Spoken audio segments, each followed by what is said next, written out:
Hello students, through this video I am going to teach you the solitary reaper.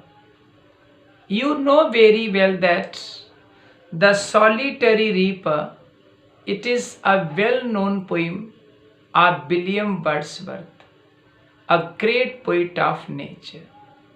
And the solitary reaper is a lyric. It is a very famous lyric. And in this lyric, the poet tells us about the song of a Highland girl whom he met during his tour of Scotland.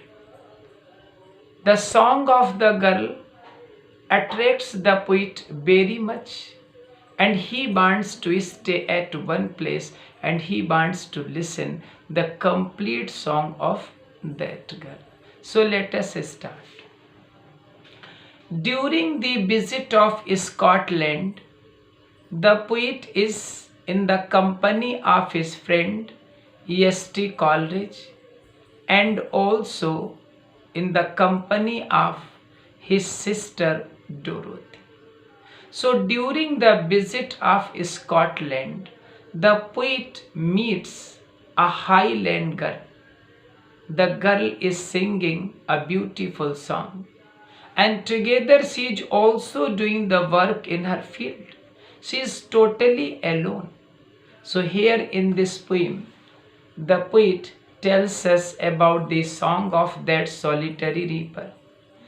And as the very first line starts, in this first line, the poet William Wordsworth gives an advice to his sister Dorothy and his friend E.S.T. Coleridge to stay and to listen the song of that girl. Okay, let us start. Behold her, behold her. If you read these two words, it will seem to us that perhaps he is saying this thing to someone whom he is addressing. Actually, he is addressing his friend S.T. Coleridge and his sister Dorothy. So, addressing his friend S.T. Coleridge and Dorothy, the poet says them, the poet suggests them to behold, to see whom they must see, whom they should see. He further says that they should see a girl who is Highland girl. She is alone in the field and she is singing, and together she is reaping the crop. So Wordsworth says like this: behold her single in the field. Addressing his friend and his sister Dorothy, the poet says them to behold a Highland girl who is in the field. Yon solitary highlandless.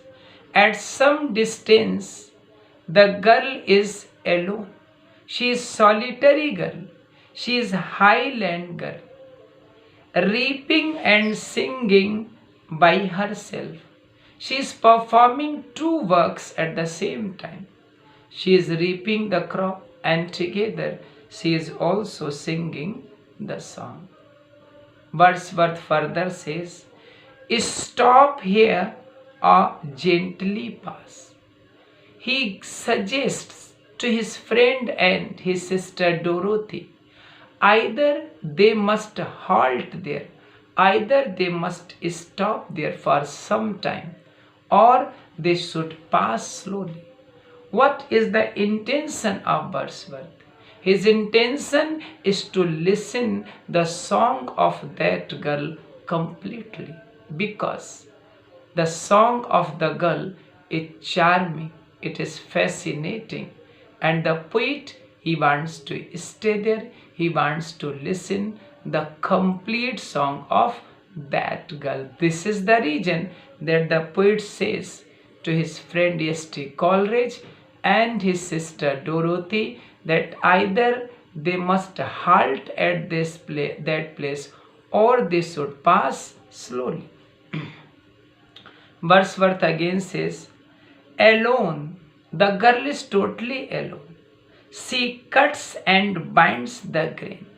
She is cutting the grain, she is reaping the grain, and she is also binding the grain and singing a melancholy strain.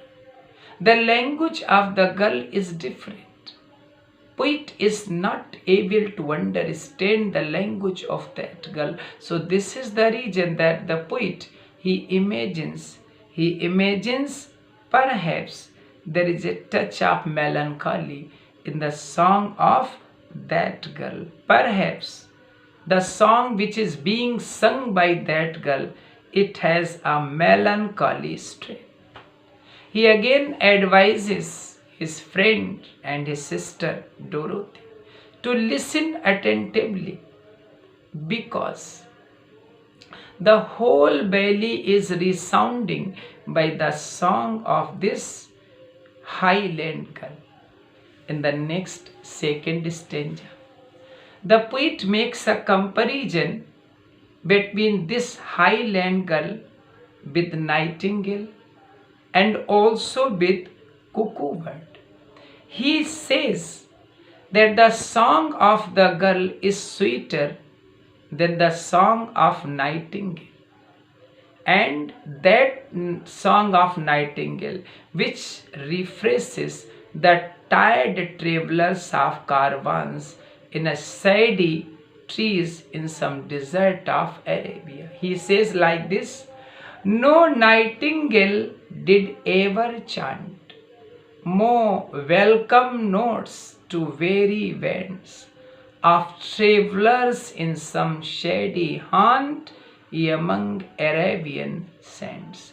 He means to say that during the deserts of Arabia, whenever the travelers they got tired, they used to sit under the tree for taking some rest, and at that time nightingale sang the song. That song gave a great pleasure to these travelers. But as far as the song of this highland girl is concerned, the song of the girl is more sweet, is more refreshing than the song of nightingale.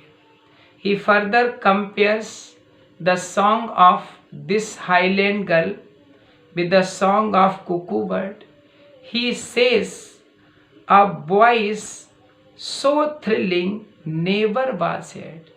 He says that the voice of the girl is so thrilling that it could not be heard before it. In springtime from the cuckoo bird, breaking the silence of the seas among the farthest Hebrides.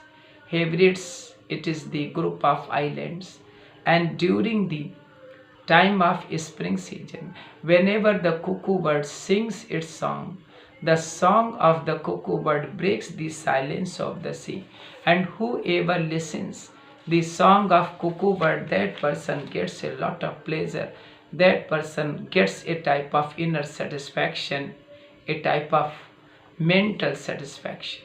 But as far as the song of this highland girl is concerned, it is more sweet than the song of cuckoo bird. It gives more pleasure to a person than the song of a cuckoo bird. Now let us see the third stanza.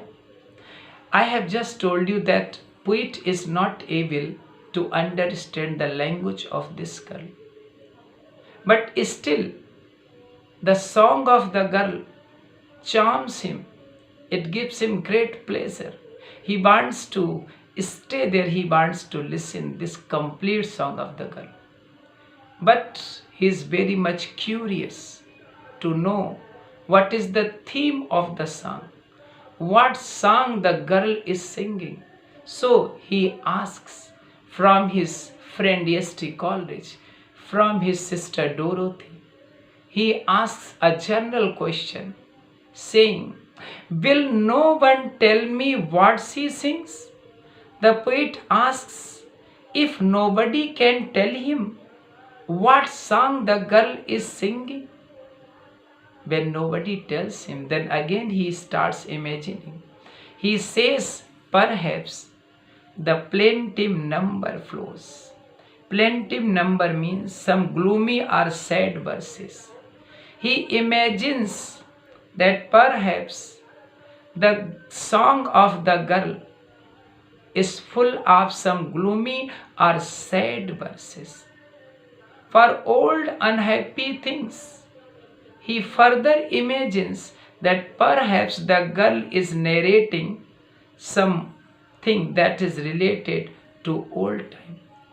She is narrating the event that is related to ancient time. Perhaps she is narrating some unhappy event, or she is narrating something about battle. He says, for old unhappy things and battles long ago. Perhaps the girl is narrating an event that is related to some battle, or is it some more humble? It may be possible that she is narrating the song of a low quality. Humble means the song of a low quality, ordinary song. Familiar matter of today. It may be possible that the girl is narrating a song, and in her song she is narrating some matter which is related day-to-day life. Some natural sorrow, loss or pain. It may be possible that the girl is narrating some sad event, some natural disaster, some natural calamity. She is narrating about some loss, some pain that has been and may be again. She is narrating the event that has already happened, and maybe it will also happen in future. So Wordsworth is not able to understand what is the theme of the song which is being sung by this girl. But he is very much curious to know about the song of that girl. In the concluding stanza, in the fourth stanza, the poet says, whatever the theme, the maiden sang as if her song could have no ending. Wordsworth says that it doesn't matter whatever the theme may be, the song of that girl. But the girl is singing the song in such a way, it seems to him that perhaps the song of the girl will never come to an end. He says, I saw her singing at work and over the sickle bending. Wordsworth says that he has seen the girl singing the song, and together she is also busy doing her work, and she is bending over her sickle. I listened motionless and still. Wordsworth says that he has heard, he has listened the song of that girl being motionless. Why he becomes motionless? He doesn't want to miss even a little portion of the song which is being sung by that Highland girl. He says, and as I mounted up the hill, the music in my heart I bore, long after it was heard no more. Wordsworth says that he goes on, he keeps on listening the song of that girl. He doesn't move. He listens the song of the girl quietly and silently. And after that, when he starts moving up the hillside track, the song of the girl is still echoing in his heart. The song often flashes upon his memory, even long after the incident of hearing has done. So in this way, William Wordsworth, he tells us about the song of that Highland girl. He does not know the language of the girl, but the song of the girl is so charming, is so attractive, is so fascinating that the poet He wants to stay there and he wants to listen the complete song of that solitary